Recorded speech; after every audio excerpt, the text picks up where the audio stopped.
Welcome back, friends. It's time for another Impact Give Back, sponsored by Morris Bart. This series highlights local nonprofits and the work they are doing in our community. For almost 6 decades, the Bright School has been offering services to children who are deaf. And today, the director of the school, Linda France, is here to share more about how this nonprofit helps kids who are deaf, hard of hearing, or speech and language delayed. And she's brought along one of the parents whose child participates in the program. His name is Carlington Jones. Welcome to the show, beautiful people. Thank you so much. You. Super excited to have you all we on. Are too. And first of all, congratulations. Oh my goodness, almost 60 years. That is so impressive. And the work that you all are doing is impressive as well. Linda, how did you all get started almost 6 decades ago? So our school was created for an individual that still lives in New Orleans. He is profoundly deaf. And when he was born, there were no services for him in the city. So his family decided to open on their own the Bright School for the Deaf. I love he that. is still part of our board. He's a great individual and supports whatever we do at school. And how old is he now? I'm sure a full-grown adult. He's in his 60s. In his 60s, wow, Yes. Because it started 60 years ago. That is amazing. Yes. And I'm sure he is so proud of the work that you all are doing at the Bright School. For those who do not know, what are some of those services that you all offer to those who are deaf or hard of hearing? So we offer services for deaf, hard of hearing, and for kiddos that are speech and language delayed. And we have those services on campus as well as home visits. So a lot of people say, well, what do you do with a newborn that's, newly diagnosed? It's mostly to come in and talk to the parents and help support them and guide them until they're old enough for their child to join the center-based program. Mm-hmm. And is it something that's supplemental to maybe preschool education, or this is where they come for their preschool education? So we are considered to be an early intervention program, which means the sooner that we get these kiddos into our program, the better their speech and language develops. And so it is our goal, and I think the goal of the parents that enroll their kids in Bright School is for them to leave us and transition into a typical kindergarten or first grade classroom. I love that, and I see you all have a lot of fun. You all are seeing some photos of different things that they do. Is that a picture? Oh my goodness, that is so cute. You all have a lot of different fun. Talk to me about some of the fun programs. So we are a center-based program. We follow a typical preschool schedule. So our kids are involved in music therapy. They're involved in a lot of art projects. They're involved in transitioning from classroom to classroom, as well as having those outside service providers come in.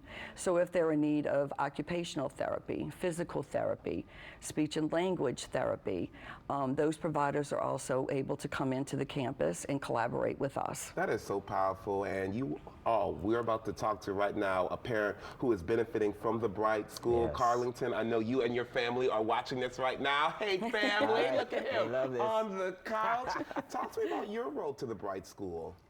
So coming in, my son was born actually 3 months early, and then from there being in the hospital for 9 months. So in essence, a year. Missed that first year of what a traditional child would receive. So to come out with a trait, thank God, all of that's been removed. But now trying to play catch up. So he's on the spectrum. So at the current moment, not really speaking. Every now and then may say mom or dad, things of that nature. So my wife, so she gets all the credit, not me. Shout out to the wife. Yes, doing research about organizations that can help our son, help him with feeding, help him with talking, help him with becoming more up to speed for his age range.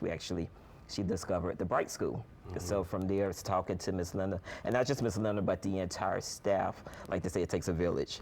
So having everyone coming together, and I try not to get choked up about this, but having my son just say, "Hi, Dad," things like that, you see firsthand how they care, and it's not just your concern, like, oh, I'm in this island by myself, but now you see there's other families that we reach out to each other, where it's social media or phone calls, letting you know, like, hey, it's gonna be okay, or my son, my daughter did this, so this is what to look forward to. It's so powerful, and this is a picture of your beautiful son right here. What's his name? Carlington the second. Come on, he's a CJ Jr. Yeah, Okay. that's 2.0. I love it. And as you can see, just like any normal kid, and it's amazing. I'm sure, Linda, to hear stories like this all the time of how the Bright School is helping out children who are in need. What age groups do you all usually work with? So we are able to do home visits once the child is diagnosed with a hearing impairment, with hearing loss, and then they can join our center base up into kindergarten age. Amazing. So the center works from 2-year-olds up to 5-year-olds, and then we also include those home visits. And what are the requirements for people who are watching this right now who may have a deaf child or know somebody who has a deaf child? How do they get involved? Of course, visit the website, call the phone number, but is there anything that they need to know? So we are a nonprofit. We welcome all families from any parish and provide services for them. We reach out to a lot of private foundations and get a lot of donations to help keep our tuition down. But I do have to say, the school that it was created for, Michael White, will not let a child not attend if they can't afford tuition. And that's amazing what you all are doing. And Carlington, how can we be better allies, better advocates for people in the deaf community, or maybe who are hard of hearing? I would say the first thing is definitely don't beat up on yourself or think it's something that you did that caused whatever situation is going on with your child. And then second thing is know that you're not alone. So there are individuals out there just like you. And like I say individual, but to us, again, it's family.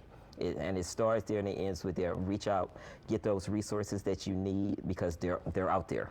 It's so powerful. Well, look, shout out to you. Shout out to your family. Good to see you all. And Linda, a pleasure. Thank you for so all that much. you're doing at the Bright School. And look, everybody, if you want more information about the Bright School, log on to thebrightschool.org or give them a call at 504-256-9200. All right, stick with us, everybody. We'll be right back with more Great Day Louisiana.